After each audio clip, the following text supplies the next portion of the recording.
Channel of Vadodara. ડભોઈમાં અસામાજિક તત્વો બેફામ બન્યા છે, ત્યારે ઘર પાસે પાર્ક કરેલી રિક્ષાને સળગાવી બાઇક પર આવેલા 3 અસામાજિક તત્વો ફરાર થઈ ગયા હતા, જે સમગ્ર ઘટના સીસીટીવી કેમેરામાં કેદ થઈ છે।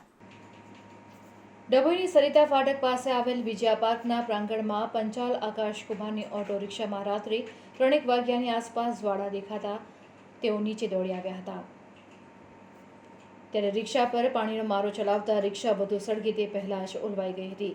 રિક્ષાની ડ્રાઈવર સીટ અને હુક પાસે પાછળથી પેસેન્જર સીટ બળી ગયેલી છે, અને જે અંગે ડભોઈ પોલીસને અરજી આપવામાં આવી છે, જેમાં જણાવવામાં આવ્યું છે કે રાત્રે 3 વાગે રિક્ષા કેવી રીતે સળગી, જે માટે આજુબાજુના સીસીટીવી ફૂટેજની મદદ લઈને વધુ તપાસ હાથ ધરવામાં આવે।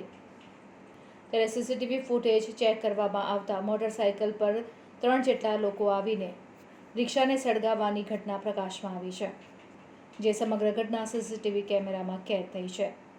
ત્યારે સીસીટીવીના ફૂટેજની મદદ લઈને રિક્ષાને સળગાવનારને પકડીને કાયદેસરની કાર્યવાહી કરવાની માંગ કરવામાં આવી છે।